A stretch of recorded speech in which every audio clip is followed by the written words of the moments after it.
ആരോഗ്യത്തോടെ ഇരിക്കാം. മികച്ച പരിചരണം ഞങ്ങളുടെ ഉറപ്പ്. Shoranur medical trust, Shoranur. Kerala story communist മുസ്ലിം വിരുദ്ധതയാണെന്ന് CPM സംസ്ഥാന സെക്രട്ടറി MV ഗോവിന്ദൻ പറഞ്ഞു. തെരഞ്ഞെടുപ്പ് കാലത്ത് BJP ഇത് പ്രചരിപ്പിക്കുകയാണ്. കേരളത്തിലുള്ളവർ തിരസ്കരിച്ച സിനിമയാണ്. ബംഗാൾ സർക്കാർ ഉൾപ്പെടെ കോടതിയെ സമീപിച്ചിട്ടുണ്ട്. ആയിരക്കണക്കിന് സ്ത്രീകൾ ലവ് ജിഹാദിന്റെ ഭാഗമായി തീവ്രവാദ മേഖലയിലേക്ക് എത്തുന്നു എന്ന് വരുത്തി തീർക്കാൻ ശ്രമിക്കുന്നതാണ് ഈ സിനിമയെന്ന് MV ഗോവിന്ദൻ പറഞ്ഞു. ദ കേരള സ്റ്റോറി എന്ന ഒരു സിനിമ കലാമൂല്യമോ സാമൂഹ്യ പ്രതിബദ്ധതയോ ശാസ്ത്രീയമായ സാമൂഹ്യ ദർശനങ്ങളോ ഒന്നുമില്ലാത്ത,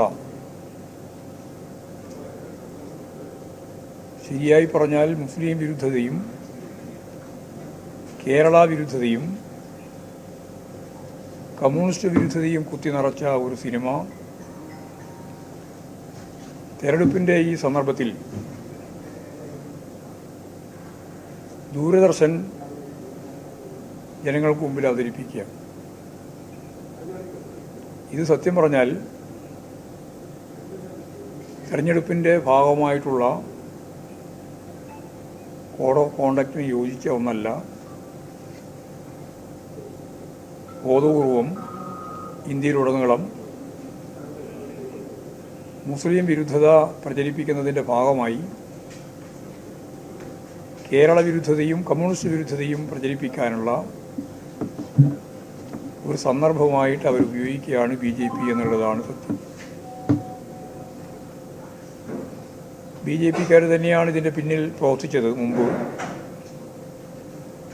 കേരളത്തിലെ ജനങ്ങളൊന്നും അത് കണ്ടില്ല. അതെല്ലാം പൂർണ്ണമായിട്ടും അത് ജനങ്ങൾ തിരസ്കരിച്ച ഒരു പടമാണ്.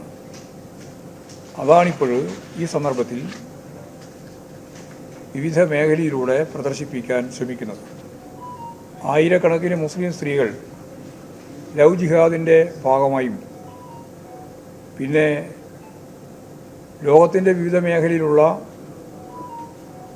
തീവ്രവാദ പ്രസ്ഥാനങ്ങളിലേക്ക്, ഭീകരവാദ പ്രസ്ഥാനങ്ങളിലേക്ക് റിക്രൂട്ട് ചെയ്യപ്പെടുന്ന ഒരു റിക്രൂട്ടിംഗ് ഏജൻസിയാണ് കേരളം എന്ന് വരുത്താനും കമ്മ്യൂണിസ്റ്റുകാരെ അപഹസിക്കും വേണ്ടിയാണ് ഈ പടം യഥാർത്ഥത്തിൽ ശ്രമിച്ചിട്ടുള്ളത്. SDPI UDF ബന്ധം വേണ്ടെന്ന് പറയുകയും എല്ലാവരും വോട്ട് ചെയ്യണമെന്ന് പറയുകയും ചെയ്യുന്നത് എന്തിനാണെന്നും അദ്ദേഹം ചോദിച്ചു. ചെർപ്പളശ്ശേരിയിൽ മാധ്യമങ്ങളോട് സംസാരിക്കുകയായിരുന്നു അദ്ദേഹം. SDPIയുമായി ഞങ്ങൾ കൂട്ടുകൂടുന്നില്ല എന്ന് പറയുകയും അടുത്ത ശ്വാസത്തിൽ എല്ലാവരുടെയും വോട്ട് ഞങ്ങൾക്ക് വേണം എന്ന് അഭ്യർത്ഥിക്കുകയും ചെയ്യുന്ന നില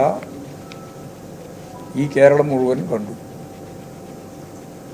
കോൺഗ്രസിൻ്റെ പരാജയത്തിൻ്റെ അളവ് കുറക്കാനാണ്